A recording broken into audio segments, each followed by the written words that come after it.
વહાલા હરિભક્તો સર્વેને ભાવપૂર્વક જય સ્વામિનારાયણ.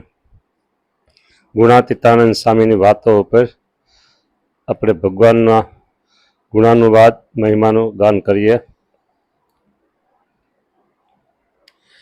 વચનામૃત વંચાવીને તેની વાત કરી છે. કદાપી ભગવાનની મૂર્તિમાં જોડાઈ જાય તો પણ કેટલું ચોખ્ખું કેમ સમજાય, માટે સર્વ કરતા સમજણ અધિક છે. પછી નાડીઓ તણાવ કે ન તણાવ, એટલે કે સમાધિ થાય કે ન થાય, પણ સમજણ અધિક છે.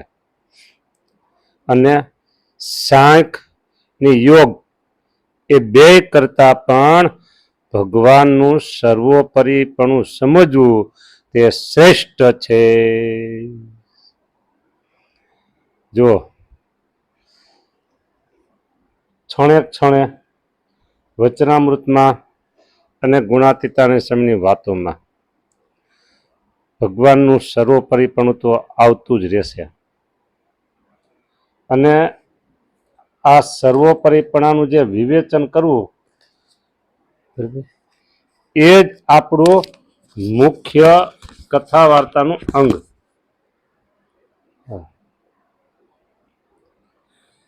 મહારાજ કે જે વાત કરો ને તેમાં આ વાતનું બીજ લાવજો, ભગવાનની મૂર્તિનું બીજ. સર્વોપરીને સદા સાકાર છે, સહજાનંદ ભગવાન જીવનું તરત કરે કલ્યાણ. જીવનું તરત કરે કલ્યાણ. સર્વોપરીને સદા સાકાર છે, સહજાનંદ ભગવાન જીવનું તરત કરે કલ્યાણ. આપણે જીવાત્માના કલ્યાણ કરવાની વાત છે. જીવાત્માના કલ્યાણ કરવાની વાત છે. એન કેન પ્રકારે એને ભગવાનનો સંબંધ થાય, ભગવાનનો મહિમા સમજાય, ભગવાનની મોટાઈ સમજાય, અને પછી એટલું સમજાય કે ઓહો, હું જેનું ભજન કરું છું, હું જેને આશરે બેઠો છું, એવા જે સર્વોપરી સ્વામિનારાયણ ભગવાન કેવા મોટા, ઓહો કેવા મોટા, આવા તો મેં જાણ્યા નહોતા, એવા મોટા, એવા મોટા. એમ કેતા કેતા એમ એટલું સમજાય કે આ જેવા તો આ એક જ છે, બાકી બીજા બધા જે કોઈ કહેવાય ને એ બધા સર્વોપરીના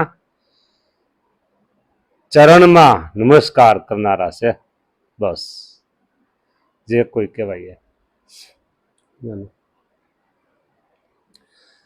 અક્ષરધામના અનંત કોટી મુક્તો મહારાજના ચરણમાં એ નમસ્કાર કરે, વંદન કરે, ગુણાનુવાદ ગાય. અનંત કોટી મુક્તો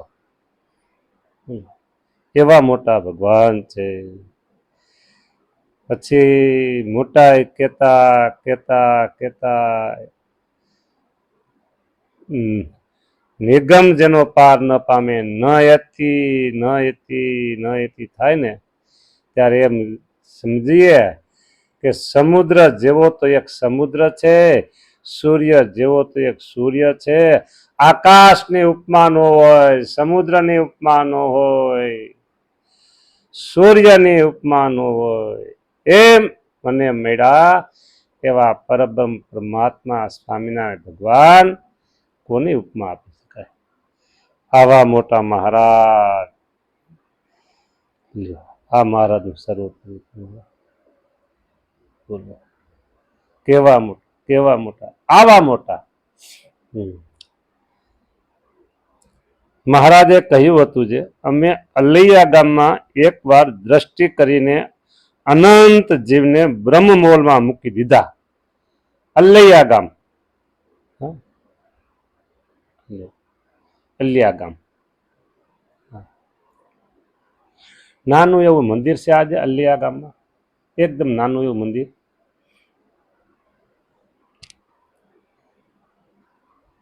અને કોઈ એક ભાવિક છે એ સવાર સાંજ આરતી ઉતારી જાય અને જે કંઈ થાળ હોય એ ધરાવી જાય. અમે એક બે વખત જેવા છીએ એટલે ગામ, એટલે દ્રષ્ટિ કરી મહારાજે નંદજીવને બ્રહ્મમાં મૂકી દીધા કૃપા કરીને, પણ ત્યાં કોઈ રહ્યા નહીં. માટે કૃપા કરવી એના કરતા જ્ઞાનદાન જેવું થાય તેવું દ્રષ્ટિએ કરીને થાય નથી. જ્ઞાનદાન કરીએ છીએ, દ્રષ્ટિએ એટલે કૃપા કરીને થાય નહીં. વાત આવે છે મુદ્દાની. ઓહો હો, જો પ્રેમીનું હેત તો ટાંકાના પાણી જેવું. ઓહો ટાંકાના પાણી જેવું. હા, જબરજસ્ત ટાંકો બાબા. પ્રેમીનું હેત એવું. પ્રેમને વશ થઈ સાંભળજો, પછી હજી આગળ સાંભળજો, તમને મજા આવશે. પેલા પછી એમ થાય તો આપણે ખોટું સમજા. પ્રેમને વશ થઈ જાય વાલો મારો, પ્રેમને વશ થઈ જાય એ દોડી દોડી સામે જાય વાલો મારો, પ્રેમને વશ થઈ જાય. આ પ્રેમીનું એક બરાબર. અને પ્રેમી જનને વશ પાતળિયો, શ્યામ સુંદર સુખકારી રે, જાતિ વારાણને રૂપે નરી જય, પ્રભુજીને ભક્તિ પ્યારી રે, પ્રેમી જનને વશપાત. આવું બધું છે એનો, એટલે એનું હેત, પ્રેમીનું હેત ટાંકાના પાણી જેવું છે. હજી તમને સમજાનું નથી, તમે ખૂબ રાજી થાવ છો. અને જ્ઞાનનું હેત તો પાતાળના પાણી જેવું, જ્ઞાનીનું હેત તો પાતાળના પાણી જેવું. લ્યો, તમને થઈ જાય બહુ મજા આવી ગઈ, બહુ મજા આવી ગઈ. પ્રેમી આપણે થઈ જાય, પ્રેમી થઈ જાય. ટાંકાના પાણી, ટાંકો ખલાસ. એ ટાંકામાંથી 10 કનેક્શન આપ્યા હોય અને સવારથી ચાલુ કરી દીધા હોય બધા નળ, બરાબર. હા, બપોર થાય તો ટાંકો ખલાસ, અને હાન થાય તો ખલાસ. બહુ મોટો હોય તો જેટલા મોટો એટલા કનેક્શન વધારે હોય. અને જ્ઞાનીનું એ તો પાતાળના પાણી જેવું. એ પાતાળમાં એક બોર થઈ ગયો હોય ઊંડો, રાત્રિ દિવસ મોટે ધબધબેવા કરો ને, હે લ્યો જ્ઞાની થાવું. પછી કે સ્વામી કે પ્રેમીનું તો ભગવાનને ને સાધુને રાખવું પડે, તેની ઈચ્છાઓમાં ભળવું પડે, રાખવું પડે. એટલે પણ જ્ઞાનીનું રાખવું પડે નહીં, એને જ્ઞાન છે. જ્ઞાન તો કેટલી પ્રકારના છે, પણ જ્ઞાન એટલે સમજણ. સમજણ હોય એટલે એને કોઈ વાંધો આવે નહીં, સમજાને. અને ઓને ખરખું ન રહ્યું હોય ને તો તરત પછી દુઃખ લાગી જાય.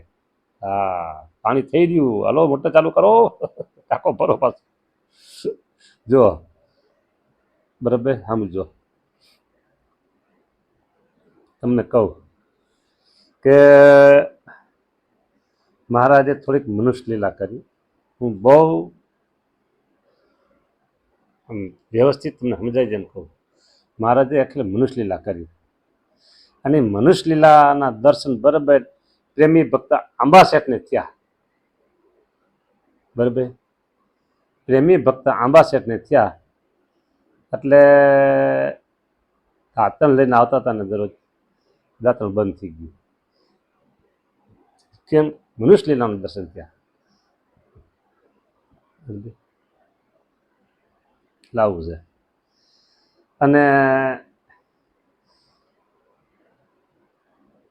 બીજા એક ભક્ત એને એવી રીતે મહારાજે મનુષ્ય લીલાના દર્શન થયા તો એ બોલ્યા, ઓહો હો, વાહ રે વાહ, હે વાહ રે વાહ, બોલો એ આમ વાહ વાહ કરતા બોલ્યા હો. હા. એને કાંઈ વાંધો ન આવ્યો. આવું છે એટલે જ્ઞાની થવું, પ્રેમી નહીં. હા, પ્રેમ કરવાનો જ છે પણ જ્ઞાન સાથે પ્રેમ કરવાનો છે તો વાંધો ન આવે. સમજા? જો કોઈ લોભ મૂકે હો, કોઈ સ્વાદ મૂકે, સ્નેહ મૂકે, માન મૂકે, પણ સ્ત્રી તો હૈયામાંથી નીકળે નહીં ને રૂપ જેવું તો કોઈ બળવાન નથી. આહા, રૂપ જેવું એ કોઈ બળવાન નથી. રૂપ એટલે સ્ત્રી. એ વિષય તો જીવ માત્રમાં રહ્યા છે. તે તો મોટા અનુગ્રહ કરે ત્યારે ટળે, પણ તે વિના ટળે નહીં. આવું છે. સ્ત્રી તો હૈયામાંથી નીકળે નહીં બાપા, રૂપ અંદર પેસી જાય એવી વાતું છે. સારું લ્યો, એ આપણે તો એક જ હો, હમ તો એક સહજાનંદ સહજાનંદ ગાવે હમારે મન સ્વામિનારાયણ સ્વામિનારાયણ સ્વામિનારાયણ, दूसरो કોઈ અમારે ન ભાવે. હમ તો એક સહજાનંદ સહજાનંદ સહજાનંદ ગાવે. જો જય સ્વામિનારાયણ હો. આવી વાતું છે બાપા, આવી વાતું છે હો. હા.